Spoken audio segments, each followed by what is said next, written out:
Pasivaikščiojimai po adventinę Klaipėdą su broliais pranciškonais Benediktu ir Astijumi.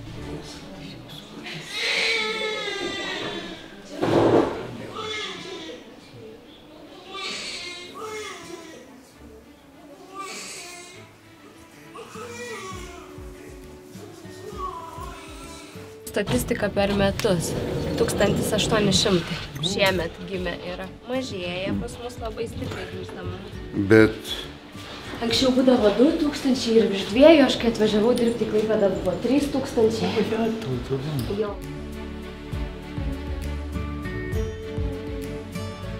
Na, brolestijau, mano širdį tiek daug džiaugsmo. Šiandien esame Klaipėdos universiteto ligoninės akušerijos centre. Ir aš esu apkabinęs tą centro vadovę, Augustą Petrušaitę, kurį patikėsime šiandieną perskaityti Evangeliją, Dievo žodį. Labai skvarbus tas žodis ir taip norėtųsi, kad jis įeitų prieš Kalėdas į žmonių širdis. Prašom. Va. Iš Šventosios Evangelijos pagal Luką. Jono tėvas Zacharijas tapo kupinas šventosios dvasios ir ėmė pranašauti. Šlovė viešpačiui Izraeliui Dievui, kad aplankė savo tautą ir atnešė ją išvadavimą. Jis pažadino gelbėtoją mums galingą savo tarno Dovydo namuose, kaip nuo senų senovės buvo skelbęs savo šventųjų pranašų lūpomis, jog mus išgelbės nuo priešų ir iš rankos tų, kurie mūsų nekenčia. Tuo jis rodo mūsų protėviams gailestingumą ir atsimena savo šventąją sandorą. Priesaika duota mūsų tėvui Abraomui, juk leis mums, išvaduotiems iš priešų rankos be baimės jam tarnauti per visą gyvenimą šventumu ir teisumu jo akise. O tu, vaikeli, būsi vadinamas aukščiausiojo pranašo, nes tu eisi pirma viešpaties jam kelio nutiesti. Tu mokysi jo žmonės išganimo mokslo, kad būtų atleistos jiems nuodėmės dėl didžio mūsų Dievo gailestingumo, kuris apsireiškia mums lyg saulė iš dangaus aukštybių, kad apšviestų tūkstančius tamsoje ir mirties ūksmėje, kad mūsų žingsnius pakreiptų į ramybės kelią. Tai Dievo žodis. dėkojame Dievui. Ačiū tau, Augusta. Aš niekad negalvojau, kad būtent šį rytą susitiksime. Gimdymo namuose, aš senoviškai kalbu, sunku atsiminti tos pavadinimus. Tai galima pasakyti tokią frazę, kad Dievui nėra negalimų dalykų. Tikrai.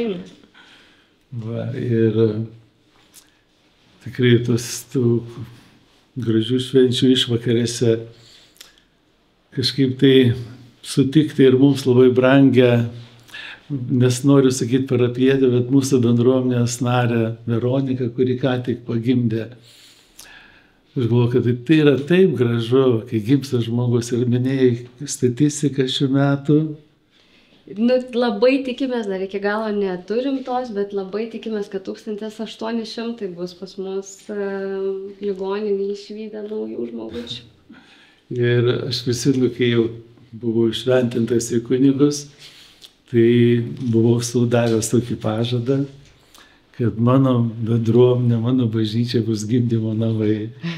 Aš visą laiką norėjau, kad mūsų namuose, bažnyčioje, bendruomenėje būtų daug vaikų, kad jie būtų vaikai bažnyčioje, kad ir seneliai taptų vaikais bažnyčioje, kad būtų daug džiaugsmo.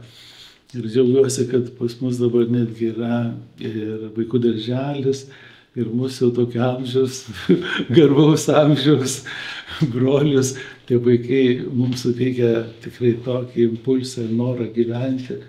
Nes paprastai tokiam amžiui jau mūsų jausmai visi taip kažkaip gesta į meditaciją, į maldą.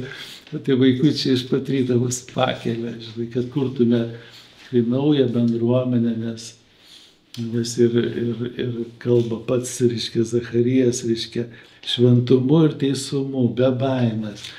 Ir kažkaip tai labai norisi tos naujos interpretacijos, kad Dievui negalima tarnauti su baime. Dievui tarnaujama visą laiką iš meilės, iš pagarbos žmogui ir jam pačiam. Man tai žodis, Augustai, kai perskaitai, jo gimimas atneša mums išvadavimą.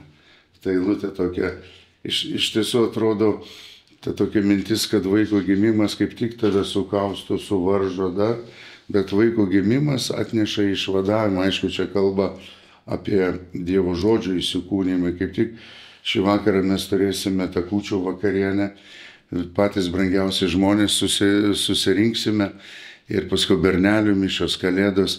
O tas Kristaus atėjimas atneša kažkokią laisvę, kaip sakei, žodis primena, nebijokite, nebus baimės.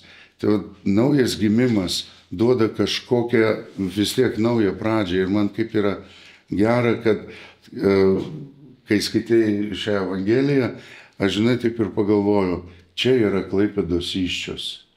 Čia gimsta Klaipėda. Atgimsta. Čia aušra. Čia aušra.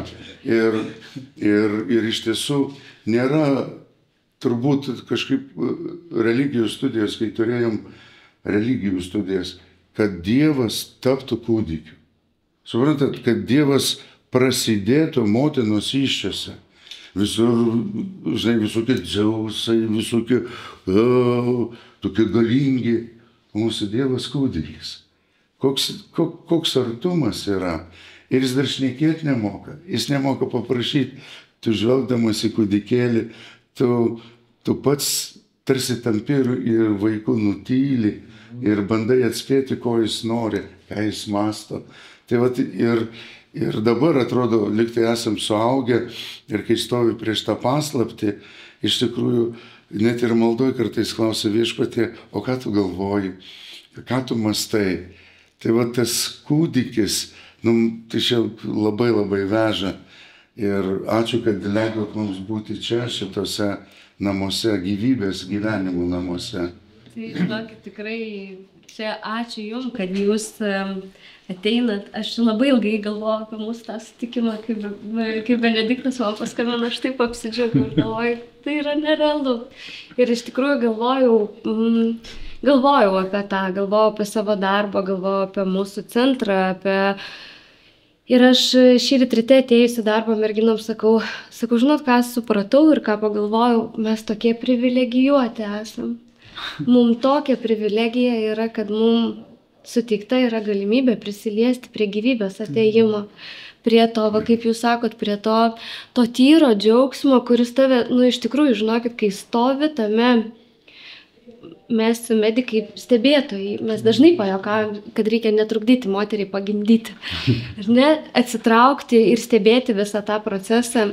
Ir kaip jisai tave nuginkluoja, kai įvyksta tas procesas, kai ateina ta gyvybė, kai ateina tas tyras žmogus, yra, žinokit, fantastiniai dalykai, kurie vyksta širdyje ir tas vat ir veža labai į priekį.